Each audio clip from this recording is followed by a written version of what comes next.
প্রিয় সাথী ও বন্ধুগণ, আমরা একটি দীর্ঘ জুলুমের পথ অতিক্রম করে আজ 5ই আগস্টের মহান বিপ্লবের পরে একটি গণ অভ্যুত্থানের মাধ্যমে ফ্যাসিবাদকে বিতাড়িত করে একটি নতুন বাংলাদেশ গড়বার দোরগোড়ায় এবং সেই প্রত্যয় নিয়ে আমরা সামনের দিকে পথ চলছি। এই সময়টা আমি বাংলাদেশের মানুষকে স্মরণ করিয়ে দিতে চাই, বাংলাদেশের মানুষ অতীতে বহুবার সংগ্রাম করেছে। সংগ্রাম করে তারা অপশক্তিকে পরাস্ত করেছে, পরাজিত করেছে। এই ইতিহাস অনেক দীর্ঘ। 190 বছর পর্যন্ত সংগ্রামের মধ্য দিয়ে ব্রিটিশ সাম্রাজ্যবাদী অপশক্তিকে তারা পরাস্ত করেছে। অতঃপর পূর্ব বাংলার মুসলমানদের স্বাধীন জাতিসত্তা গঠনের অভিপ্রায় নিয়ে বৈষম্যের বিরুদ্ধে লড়াই করে পশ্চিম পাকিস্তানের দাদাবাবুদের খবরদারিকে খতম করার জন্য পূর্ব বাংলার মুসলমানরা সংগ্রাম করে বিজয় অর্জন করেছে। অতঃপর 24 বছরের পশ্চিম পাকিস্তানি খান পাঠানদের আধিপত্যবাদের বিরুদ্ধে লড়াই করে 71 সালের মহান মুক্তিযুদ্ধের মধ্য দিয়ে বাংলাদেশ স্বাধীনতা অর্জন করে পৃথিবীতে একটি স্বাধীন রাষ্ট্র হিসেবে তারা অভ্যুদয় ঘটিয়েছে। কিন্তু দুঃখজনক বিষয় হলো এই, আমরা প্রতিবার বিজয় অর্জন করার পর কাঙ্ক্ষিত লক্ষ্যে পৌঁছার ঠিক 8 মুহূর্তে আমাদের বিজয়কে ছিনতাই করা হয়েছে। 1947 সালে দেশ যখন বিভক্ত হলো, মুসলমানদের জন্য আলাদা ভূখণ্ড তৈরি করবার ঐতিহাসিক লাহোর প্রস্তাবে বাংলাদেশের অবিসংবাদিত রাজনৈতিক নেতা শেরে বাংলা একে ফজলুল হকের যে উত্থাপিত প্রস্তাব, সেই প্রস্তাবকে ভিন্ন খাতে প্রবাহিত করে একটি একাধিক ইসলামী মুসলিম রাষ্ট্রের পরিবর্তে একটি ভিন্ন ভিন্ন সংস্কৃতি এবং ভিন্ন ভিন্ন ভৌগোলিক এলাকাকে সংযুক্ত করে একটি রাষ্ট্র গঠন করার মধ্য দিয়ে এই দেশের অগ্রগতি এবং তার প্রকৃত স্বাধীনতাকে বিলম্বিত করা হয়েছিল। যার কারণে 1971 সালে আবার স্বাধীনতার সংগ্রাম করতে হয়েছে। 71 সালে যে স্বাধীনতার সংগ্রাম হয়েছিল 24 বছরের পশ্চিম পাকিস্তানি স্বৈর শাসকদের বৈষম্যের বিরুদ্ধে। 71-এর মুক্তিযুদ্ধ ছিল জালিমের বিরুদ্ধে মজলুমের লড়াই। তারা 47 সালে বাংলাদেশ এবং এই ভূখণ্ড যেই কমিটমেন্ট নিয়ে স্বাধীনতা লাভ করেছিল, জাতির সঙ্গে অঙ্গীকার ছিল আল্লাহর আইন বাস্তবায়ন করা হবে, ইসলামী শরিয়া ভিত্তিক ইসলামী রাষ্ট্র প্রতিষ্ঠা করা হবে। কিন্তু 24 বছর পর্যন্ত পশ্চিম পাকিস্তানি স্বৈর শাসকরা জাতির সঙ্গে কৃত সেই অঙ্গীকারকে তারা ভঙ্গ করেছে, জাতির সঙ্গে তারা গাদ্দারি করেছে। 1970 সালে শেখ মুজিবুর রহমান সাহেব জাতির কাছে প্রতিশ্রুতি দিলেন, অঙ্গীকার করলেন, কমিটমেন্ট করলেন, নৌকা মার্কায় সিল মারো, আমরা পাস করতে পারলে কোরআন সুন্নাহ বিরোধী কোন আইন তৈরি করব না। জাতির সঙ্গে কোরআন সুন্নাহ বিরোধী, ইসলাম বিরোধী কোন আইন তৈরি না করবার অঙ্গীকার করে, ওয়াদা করে, জনগণের ম্যান্ডেট নিয়ে তিনি নির্বাচনে বিজয় অর্জন করলেন। পশ্চিম পাকিস্তানিরা ক্ষমতা হস্তান্তর না করে তারা 25শে মার্চের ভয়াল কালো রাতে হামলা চালালো। 26শে মার্চ কালুরঘাট থেকে স্বাধীনতার ঘোষণা উচ্চারিত হলো। 9 মাসের মুক্তি সংগ্রামের মধ্য দিয়ে 16ই ডিসেম্বর 71 সাল বিজয় অর্জন হলো। এই 71 সালের 16ই ডিসেম্বর পর্যন্ত 1947 সালের আগস্ট থেকে 71-এর 16ই ডিসেম্বর পর্যন্ত কোনদিন বাংলাদেশের মানুষকে ধর্মনিরপেক্ষতার কথা শোনানো হয়নি। বাংলাদেশের মানুষের সঙ্গে ধর্মনিরপেক্ষ রাজনৈতিক মতবাদের গাল গল্প শোনানো হয়নি। অথচ 71-এর 16ই ডিসেম্বর বাংলাদেশ স্বাধীন হওয়ার কয়েক মাসের ব্যবধানে, এই দীর্ঘ 9 মাস শেখ মুজিবুর রহমান সাহেব বাংলাদেশে ছিলেন না, পাকিস্তানের হাতে সেই তাদের কাছে বন্দী ছিলেন অথবা তাদের কাছে তিনি আপ্যায়িত ছিলেন, যেটাই ছিলেন। সেখান থেকে তিনি ছাড়া পেয়ে মুক্তি পেয়ে গেলেন লন্ডনে। লন্ডন থেকে স্বাধীন বাংলার মাটিতে তিনি পদার্পণ না করে তিনি গেলেন সর্বপ্রথম নয়াদিল্লিতে। বাংলাদেশ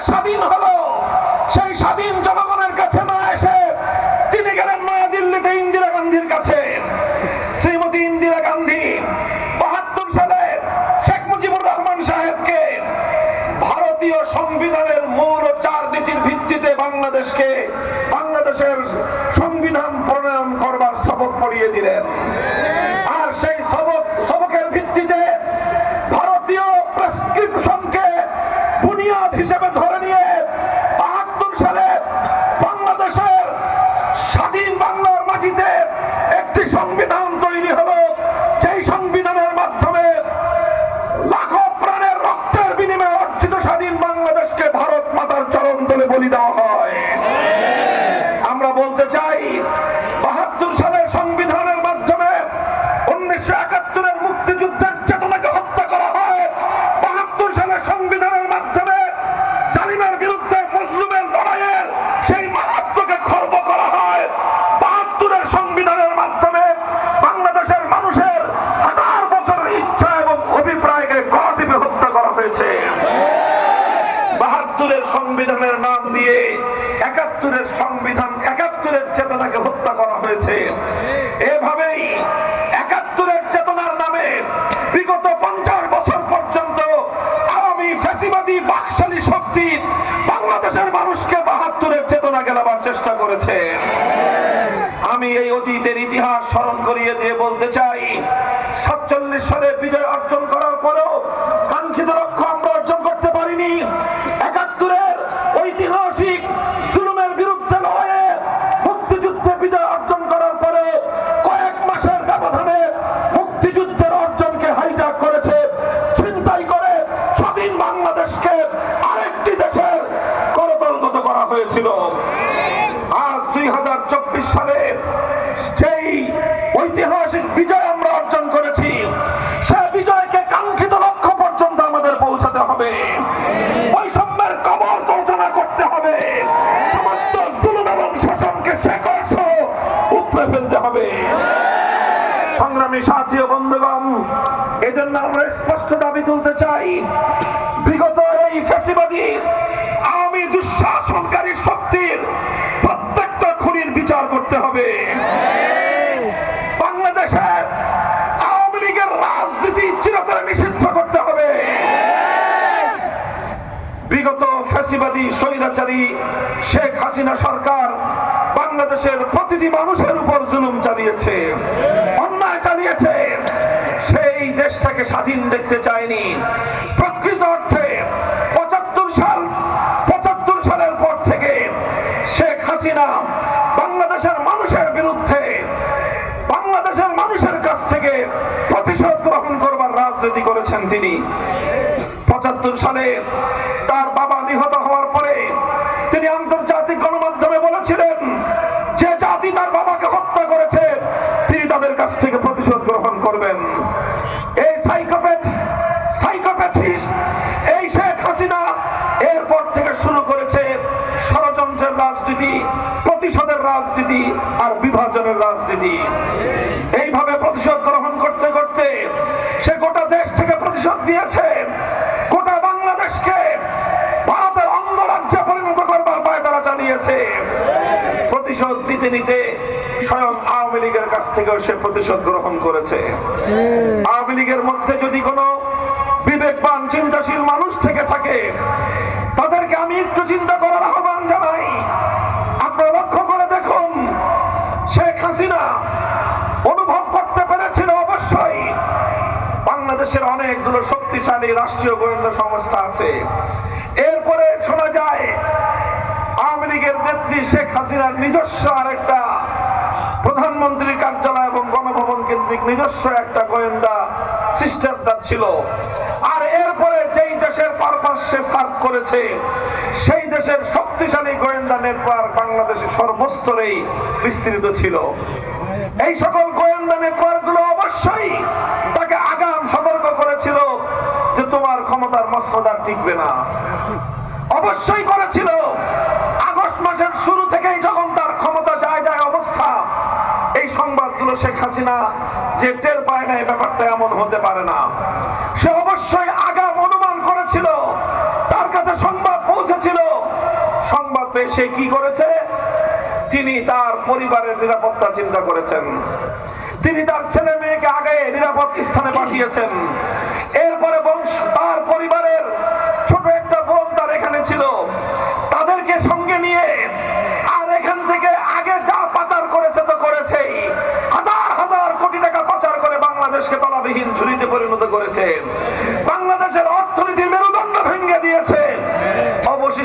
ছিল 14টা লাগেজে ভর্তি করে 5ই আগস্ট দুপুরবেলায় হেলিকপ্টারে উড়াল দিয়ে সে যাদের পারপাস সার্ভ করে, যাদের এজেন্ডা বাস্তবায়নের জন্য বাংলাদেশকে ধ্বংস করেছে, তাদের দেশে চলে গিয়েছে। দুইবারের জন্য আওয়ামী লীগের কোন নেতা কর্মীর কথা সে ভাবে নাই। সে ভেবেছে শেখ রেহানার কথা, সে ভেবেছে তার ছেলে সে সজীব ওয়াজেদ জয়ের কথা, সে ভেবেছে শামা পুতুলের কথা। সে আওয়ামী লীগের কথা ভাবে নাই, আওয়ামী লীগের কোন নেতা কর্মীর কথা ভাবে নাই। বরং চূড়ান্ত মুহূর্তেও সে আওয়ামী লীগের হেলমেট বাহিনীকে, সে আওয়ামী লীগের হাতুড়ি লীগ বাহিনীকে জনগণের মুখোমুখি দাঁড় করিয়ে দিয়ে তাদের হাতে পিস্তল, রিভলভার, রাইফেল তুলে দিয়ে তাদের মাধ্যমে বাংলার তামার সন্তানদের বুকগুলোকে বুলেট দিয়ে ধ্বংস করেছে। এইভাবে সে গোটা দেশের মানুষের মুখোমুখি করে দিয়েছে আওয়ামী লীগকে। কেন করেছে? কারণ সে আওয়ামী লীগের কাছ থেকে প্রতিশোধ দিয়েছে। সে বলেছিল তার এক বক্তব্যে 1975 সালের 15ই আগস্ট যখন তার বাবাকে হত্যা করা হয়, শেখ হাসিনার এক বক্তব্য আপনারা শুনবেন। তিনি সেখানে বলেছেন যে এত বড় দল, লক্ষ লক্ষ নেতা কর্মী, কেউ তো সেদিন 15ই আগস্ট 32 নম্বরে গিয়ে শেখ মুজিবুর রহমান সাহেবের লাশটাকে সংরক্ষণ করা পর্যন্ত চেষ্টা করে নাই। এ থেকে বোঝা যায় আওয়ামী লীগের বিরুদ্ধে শেখ হাসিনার কত বড় ক্ষোভ ছিল। এজন্য সে এমন কাজ করেছে যে আমি তো যাবই যাব, আওয়ামী লীগের নাম নিয়ে বাংলাদেশে কেউ যেন কোনোদিন রাজনীতি করতে না পারে। আমি আপনাদেরকে বলি, বাংলাদেশে জনরোষের মুখে পড়ে অনেকেই ক্ষমতা ছাড়তে বাধ্য হয়েছেন। আগে 1990 সালে জেনারেল হোসেন মোহাম্মদের সাথে ক্ষমতা ছেড়েছেন। 1996 সালে এবং 2006 সালে বেগম খালেদা জিয়া ক্ষমতা ছেড়েছেন। ক্ষমতা ছেড়ে তারা প্রয়োজনে তারা জিন্দানখানায় গিয়েছেন, কারাবরণ করেছেন, বছরের পর বছর কারাগারের অন্ধকার প্রকোষ্ঠে দিন যাপন করেছেন, মৃত্যুর সন্ধিক্ষণে তারা থেকেছেন। কিন্তু দেশ ছেড়ে দলের নেতা কর্মীদেরকে বিপদের মুখে ঠেলে ফেলে দিয়ে একা পালিয়ে যান নাই। আর শেখ হাসিনা কি করলেন কাজটা বলেন? আওয়ামী লীগের তাদেরকে প্রশ্ন করি, শেখ হাসিনা কাজটা করলেন কি? তিনি যাওয়ার আগের দিনও বললেন শেখ হাসিনা পালায় না। বলেন বলেছে কিনা শেখ হাসিনা পালায় না? এই কথা বলে সে তার নেতা কর্মীদেরকে জনগণের মুখোমুখি আরো বেশি যুদ্ধের মুখে ঠেলে দিয়েছে। এরপরে সে কি পালিয়েছে না পালায় নাই? জনগণ কি বলে, শেখ হাসিনা পালিয়েছে কি পালায় নাই? পালিয়ে গিয়ে নিজে এবং নিজের পরিবারের আখের গুছিয়েছে। এত বিশাল ঐতিহ্যবাহী আওয়ামী লীগটাকে ধ্বংস করে দিয়ে গিয়েছে। আওয়ামী লীগ ধ্বংসের জন্য আওয়ামী লীগের নেতা কর্মীরা তারা অন্য কাউকে দায়ী করেন না, বেগম জিয়া আর ডক্টর ইউনূসকে দায়ী করেন না, জামাতে ইসলামী আর ইসলামী আন্দোলন বাংলাদেশ খেলাফত মজলিস মামুনুল হকদেরকে দায়ী করেন না। আমাদের ধ্বংসের জন্য সবচেয়ে বড় দায়ী হলো শেখ হাসিনা। শেখ হাসিনার নেতৃত্বে যারা আবার রাজনীতি করতে চায় তাদের মতো কুপমণ্ডগার কেউ হতে পারে না। আমরা এখন স্পষ্ট ভাষায় বলতে চাই, যেই ফ্যাসিবাদ বাংলার মাটি থেকে বিতাড়িত হয়েছে, সেই ফ্যাসিবাদকে আর কোনোদিন বাংলাদেশে রাজনীতিতে পুনর্বাসিত হতে দেওয়া যাবে না।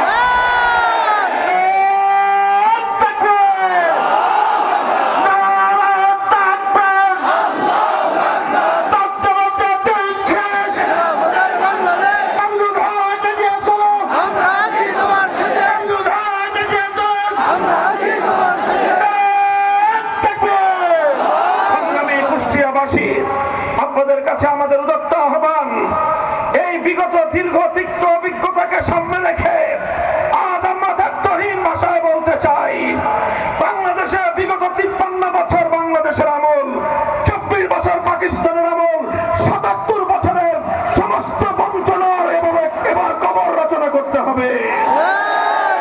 ভারতীয় আধিপত্যবাদকে শেকড় শুদ্ধ করে ফেলতে হবে। বাংলাদেশের সংবিধানে আর কোনদিন ধর্মনিরপেক্ষতা মতবাদ নামক কুফরি মতবাদ, ভারতীয় এজেন্ডা আর বাংলাদেশে আমরা দেখতে চাই না। আমরা চূড়ান্ত ভাবে বৈষম্যহীন ইনসাফপূর্ণ একটি রাষ্ট্র এবং সমাজ গঠন করতে চাই। এই জন্য ইসলামপন্থী সকল রাজনৈতিক সংগঠনগুলো নিজেদের মধ্যে পারস্পরিক বোঝাপড়া মজবুত করছে। আমরা কাছাকাছি আসছি। ইনশাআল্লাহ আগামী দিনে বাংলাদেশে নজিরবিহীন ঐতিহাসিক বৃহত্তর ইসলামী ঐক্য উপহার দেওয়া হবে। সেই ইসলামী ঐক্যের মাধ্যমে বাংলাদেশ একটি ইসলামী রাষ্ট্রের দিকে অগ্রসর হয়ে যাবে ইনশাআল্লাহ। আমরা বিশ্বাস করি বৈষম্যহীন চূড়ান্ত ইনসাফপূর্ণ সমাজ করবার জন্য মানব রচিত কোন তন্ত্র মন্ত্র দিয়ে সম্ভব নয়। এজন্য প্রয়োজন সৃষ্টিকর্তা মহান আল্লাহ পাক রব্বুল আলামিন প্রদত্ত খেলাফত ব্যবস্থাই পারে প্রকৃত অর্থে ধর্ম বর্ণ নির্বিশেষে প্রতিটি মানুষের মধ্যে ইনসাফ এবং ন্যায় বিচার প্রতিষ্ঠা করতে, সকলের প্রাপ্য অধিকার তাকে ফিরিয়ে দিতে। এজন্য আপনারা আল্লাহ প্রদত্ত এই খেলাফত ব্যবস্থা প্রতিষ্ঠার জন্য আপনারা যার যার জায়গা থেকে পরিশ্রম করতে প্রস্তুত থাকবেন তো ইনশাআল্লাহ। বাংলাদেশ খেলাফত মজলিস আপনাদেরকে আহ্বান করছে। বাংলাদেশ খেলাফত মজলিস, যুব মজলিস, শ্রমিক মজলিস, খেলাফত ছাত্র মজলিসের পতাকা তলে শামিল হয়ে এই বাংলার মাটিকে আল্লাহর জমিনে আল্লাহর দ্বীনকে বিজয়ী করে ইসলামী খেলাফত বাস্তবায়নের লক্ষ্যে আপনারা আমাদের হাতে হাত রাখুন। সংঘবদ্ধ এই সংগ্রামের মধ্য দিয়ে আমরা মঞ্জিল মাকসুদ পর্যন্ত পৌঁছতে চাই। আমরা মনে করি এবং দ্ব্যর্থহীন ভাবে বলি, বাংলাদেশ এবং ইসলাম এক সূত্রে গাঁথা। বাংলাদেশের শত্রু তারাই, ইসলামের শত্রু যারা। বাংলাদেশে ইসলাম আক্রান্ত হলে বাংলাদেশের স্বাধীনতা বিপন্ন হবে। কাজেই যারা বাংলাদেশে ইসলামকে দুর্বল দেখতে চায়, যারা বাংলাদেশে ইসলামী সমাজ ব্যবস্থাকে দুর্বল করতে চায়, তারাই বাংলাদেশের শত্রু, তারাই বাংলাদেশের স্বাধীনতার শত্রু।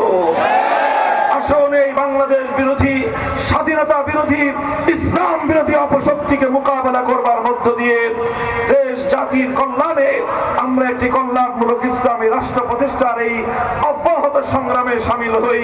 আল্লাহ পাক আপনাদের সকলকে তৌফিক দান করুন, কবুল করুন। আজকের এই গণসমাবেশ সাফল্যমণ্ডিত